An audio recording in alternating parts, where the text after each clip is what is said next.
Yeah, good morning, everybody. And Governor Dukakis, even though he's not here, the co-founder of the Boston Global Forum, Professor Patterson, who's the co-founder and co-chair, and Mr. Nguyen Phan, co-chair and co-founder and CEO. Thank you for this invitation. It's an honor for me to be at Harvard again, and this historic Globe House. I was asked to speak on financing artificial intelligence for government 24/7 in the context of India, my country, and its role in the global south. So I'll try and do that very quickly. While India ranks in the global top 5 on Stanford University's AI Vibrancy Index, experts agree that India is many years behind the two global leaders, China and the United States. However, the government of India announced its India AI mission in March 2024 with an outlay of $1.2 billion US, and nearly 25% of those resources have been approved for spending in this particular financial year. This AI India mission is an early step in India's AI journey, although a number of steps have already been taken in terms of AI 24/7 government. I think India has some key prerequisites for AI-powered government 2047.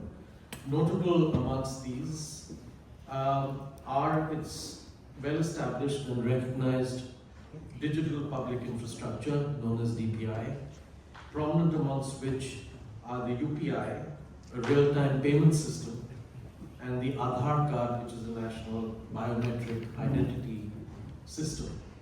These taken together are an open, interoperable digital system for identity payments and data, which inherently promote transparency and inclusivity.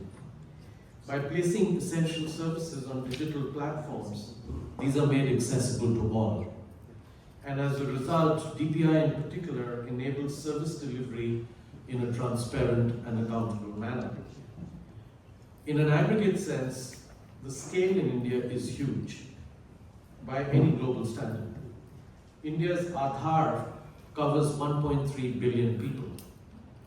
India has also used DPI in several areas, and its UPI payment system is an acknowledged global leader in the ease of use and its transaction value, which was $239 billion US in August 2024, a 31% increase over the previous year, and its volume of 14.96 billion in August 2024 was a 41% year-on-year increase. The average daily transaction volume was 483 million, and the average daily transaction value was US $7.7 billion. So from a scale point of view, I think India is clearly there already. This Boston Global Forum conference had prioritized, amongst other things, transparency and accountability, scalability, which I've already talked about, inclusivity and financial innovation, including the use of real-time financial systems for AI government 24/7. So allow me to highlight the current state of play in India in these critical areas and its potential role in the global south in these areas.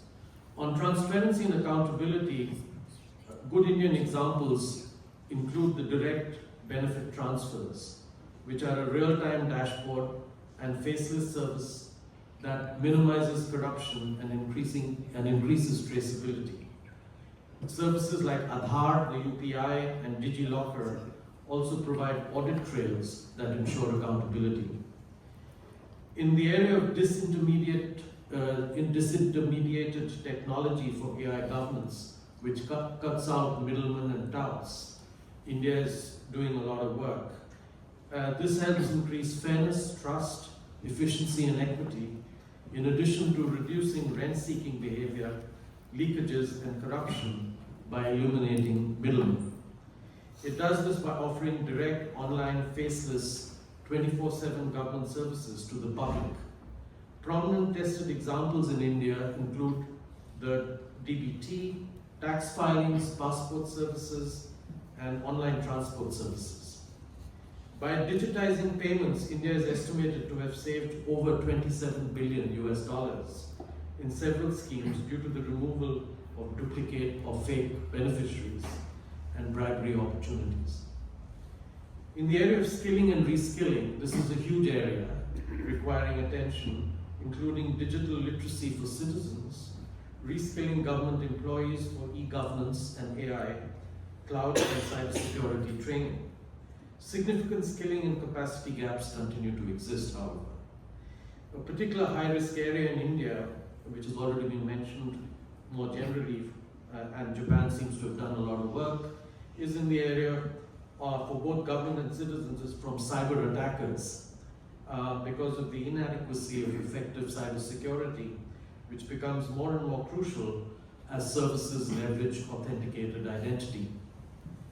On scaling DPI with AI, I've already mentioned the scale in India, but this can clearly be expanded further. And I think a notable example in India during COVID-19 was the CoWIN, which made vaccinations easy to track, and I think over 2 billion vaccinations were provided using CoWIN.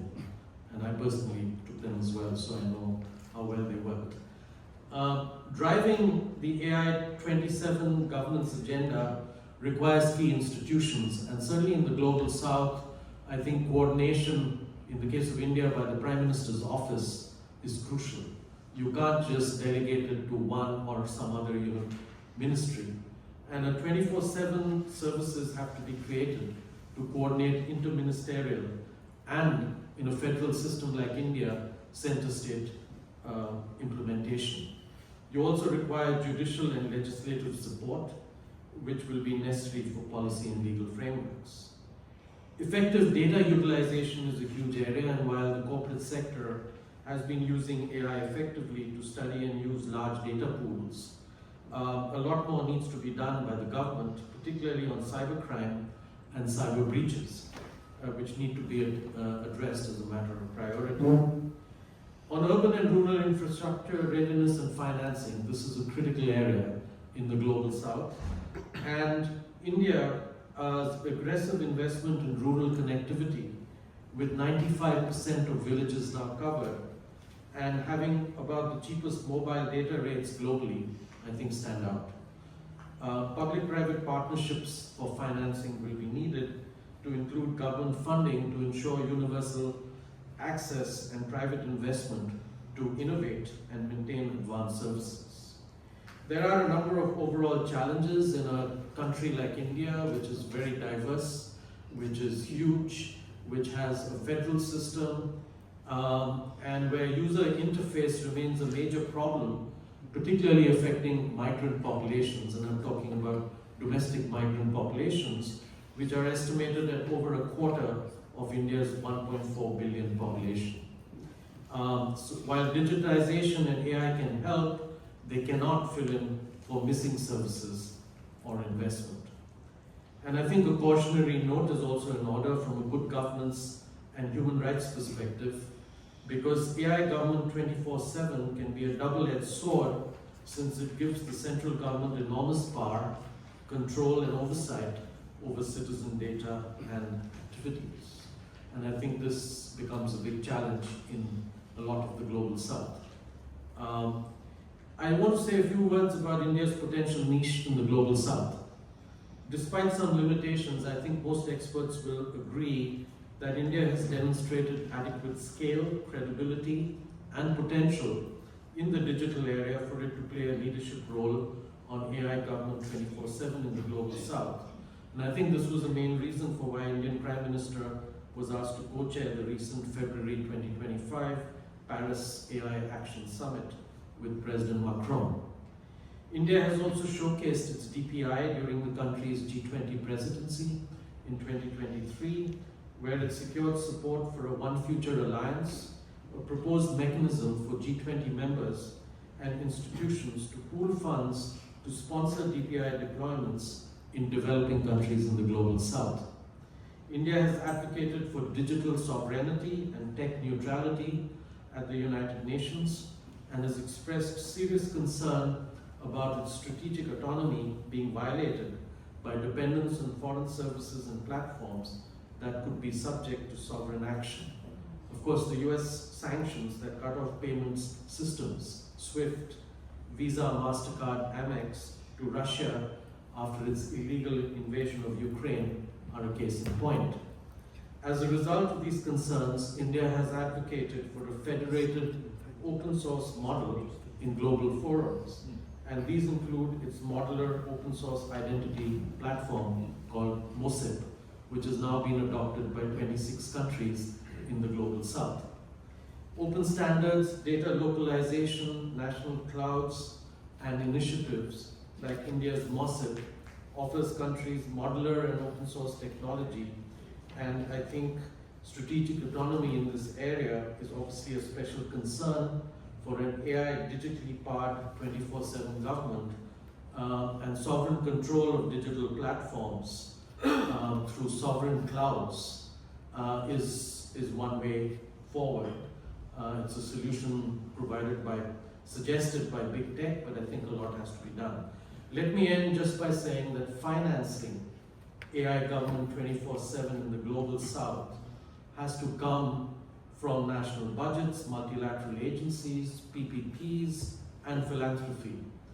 India's role could include sharing expertise through its India Stack diplomacy, which has already been used in the South Asian neighborhood, in Singapore, and in Africa.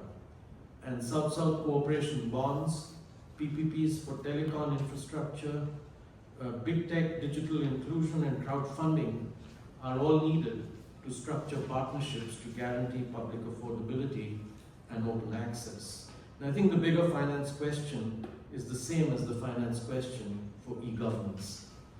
All governments need to budget for technology, digitalization, and cybersecurity.